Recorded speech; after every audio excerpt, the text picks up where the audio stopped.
my first guests are a part of the East Coast Comic Expo, which is coming this weekend to the Moncton Coliseum Arena Complex. It's going to be filled with 2 awesome days of comics and everything you can imagine involving comics, and a great place to hang out too. So we've got Scott Tingley and Adam Ricker, both of you. Very proud welcome to have you here on the show. Thank you so much. It's a proud welcome because I didn't know what else to say. I stumbled halfway through the sentence, but we're here. And it's going to be a whole ton of fun. And I will point out, before we get into the event, Scott, you made such a huge point to sit in this chair, and then we had to move you because of light issues. We'll see, you're further away from me, which is always a benefit. All the way over, so that's true. Yeah. We did have 3 last year, but now you're still, no matter what you do, you're closer. I am. The East Coast Comic Expo is coming this weekend. What do we need to know about it? It's Friday and Saturday. Tickets are still available. Friday it's open from 6 to 9, and Saturday morning from 10 to 5. Mm-hmm. And if you're a VIP ticket holder, it's an hour earlier each day. Kids 12 and under are free. That's a huge thing. We started that last year, and we're really happy to have it as a continuing thing. We're not sure it helped us in our door attendance last year, but that didn't matter because the vendors were very happy because if you didn't spend an extra $20 to bring your kids, they spent an extra $60 at it worked out for local artists, and it was great, and we're really happy to have it. So the vendors, obviously, it was just like walking the kids down the cereal aisle. It was just like, nope, that's so much stimulation. So many shiny things, bright colors. Exactly. Now, that may not be for every vendor, but I know that friends and acquaintances I talk to with kids, that's exactly what happens. No, 100%. So before we delve further into it, where can people get tickets? They can get it at eastcoastcomicexpo.com. They can buy tickets there. And honestly, are they still Comic Hunter? Are they still early bird? They may not be early bird anymore. Should have known that. It could only be online now. They'll be available at 2 days Comic to the Hunter. show. It's 2 days. Yeah. Either way, Comic Hunter's friend of the show. Comic Hunter, exactly. The website, and at the door. We're a growing show. We've got lots of people coming, but with the new venue we have at the Coliseum, not where we've been, but we're at the Moncton Coliseum. We're at the arenas. There's going to be space. The tickets are going to be available at the door, and for people to, on a whim, hey, let's go check it out. We've expanded drastically. There's a lot of room in the Crosman Community Center, which could be beautiful within venue. one of the arenas. Crosman's a beautiful venue. Oh, if people haven't been there for many since years. It was just an old rink. It was it's a beautiful venue, but we outgrew it, and we're happy to be at the arena. Yeah. So now good problem to have. Now you're in a venue where you're just kind of contained in it. You're not quite, running up against the walls or anything. You can kind of run track into it and not run into anybody. But the space is a huge benefit, and it gives you the ability to expand further if needed. Yes. Yep. So. And also, people understand going to the Coliseum for a big event on a weekend. They know there's lots of parking. They know where to go. Whereas the Crosman was tucked away and less parking because that's not the sort of thing they tended to host. So. Yeah, a lot of pluses. No, 100%. So let's talk about what people can get when they get there. We've already kind of mentioned vendors, but what events are going to be going on for the 2 days? A variety of panels, from armor making to what are one of the ones that Mike Holmes is doing? Well, we're doing sketch offs. We started doing more sketch offs last year. So panel discussions with activity, so that's very nice. And the armor making, the cosplay has grown over the years at our show. That's the costume stuff. And the lady that was here with us last year, Kate, she runs our cosplay stuff. And she's brought in some cosplay guests that will do panels. She's our cosplay guru. She is our cosplay guru for sure. Our first year, none of us knew anything about cosplay. We didn't have anything, a contest or anything. And but we knew we had a hit when, I probably told the story last year, when families were leaving to go get their Halloween costumes on so they could come back and hang out. So we knew we had to get more cosplay, and we do. It's a lot of fun. It brings a lot of energy. There won't be as much cosplay on the Friday evening. It's a bit more low key, but Constrained time frame too. Yeah, the cosplay brings a lot of energy to the Saturday. Yeah.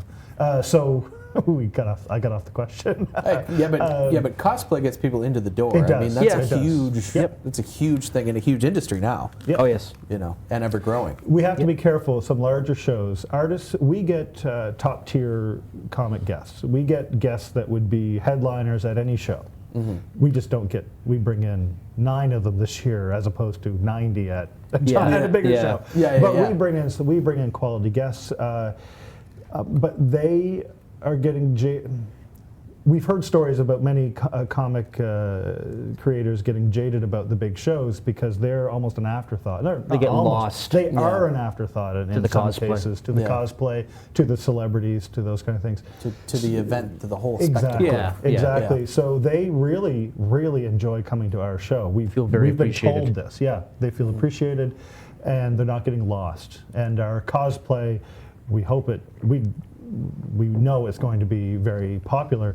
We make sure with our floor plan and everything that they don't get lost in the cosplay. And we don't bring in celebrity guests. The HalCon in Halifax does a great job at that. And we stick to the comics, except Robert Maillet is a local, the Acadian Giant. He's allowed to go anywhere. He goes anywhere, Yes. and he's friends You with the can't show. bar His him from manager many is friends places. with our friends, and anytime he's not shooting, he has an open invitation to our show, and he's coming this year, so we're really That's excited. excellent. That's really excellent. So excited. this is the Friday and Saturday upcoming, 6 to 9 on Friday, 12 to 5 on Saturday. VIP tickets are available. You can get in early, and 12 and under are free, just to reiterate that, to eastcoastcomicexpo.com. 7th annual. Yes. So what's the growth? We've already talked about growth, but what's the growth been like from the first one up to this one? I'm sure it's an overwhelming question, did but you what's it been like? When did you This start is my coming? 3rd year with the expo. Started as a volunteer and then became security one year and witnessed a man have a seizure in front of me while I was having my lunch and rushed to his aid and was made a committee member shortly after that and advised having a medic on site. I've been in healthcare for 20 plus years, so I have the background. Congratulations. Thank you. Yeah, it's grown greatly. Our first show was at the Beaver. Yes, Beaver Curling Club. Nice little venue. We were their second to last show, I think. So they were Before they were masking done. tape, marking off a section and stuff. So, but it did the job. It was perfect for us for the opening show. We had about 750 people. Then we've steadily climbed since then. We had I think 1,800 last year. So that's very nice growth over 6 years. Sure. And with the new venue, now venues can be a problem because your attendance can dip with a new venue, is what we've been told. Yeah. But I think in this case it will definitely help. Again, the Coliseum is a known quantity. People understand. They know going to the Coliseum on a weekend. So I think we'll be in better shape. So we project 2,000, 2,200. That 2,000 will be our regular growth, and so 2,200 would not be outside the possibilities. Yeah. I'm And- excited for the new venue. Yeah. Well, and everybody knows the Coliseum as well for hosting events exactly. like this. It's not just a concert venue, but it also hosts a lot of conventions and things like that. Now there's a lot of space being used. for that. Fests. Exactly. Yeah, They have exactly. very many fests. Yeah. Very many fests and gatherings, and we need a thesaurus. Kumbaya and There we go. bonfires. There we go. So and the that's like. that's the East Coast Comic Expo right there, 2019 7th year. You can see it there on your screen. You mentioned 12 and under free. Yes. Yes. And we have been reiterating this. Do you find that to be a big help for continuing the next generation of comic fans? Because it seems like people who are very into comics are getting older now, it seems to be. And it's kind of the growth of that has gotten older, but now you have to reintroduce the new generation to it. So do you find this really helps? Well, with the aspect of literacy, which are promoting literacy is great. It does help them a lot. Gets them off of the YouTube videos and just being fixated on their tablets or their parents' phones or whatnot, what have you. So it's great in that regard, definitely. No, for sure. Except for ebooks. We haven't yet cracked ebooks. No, that's ebooks.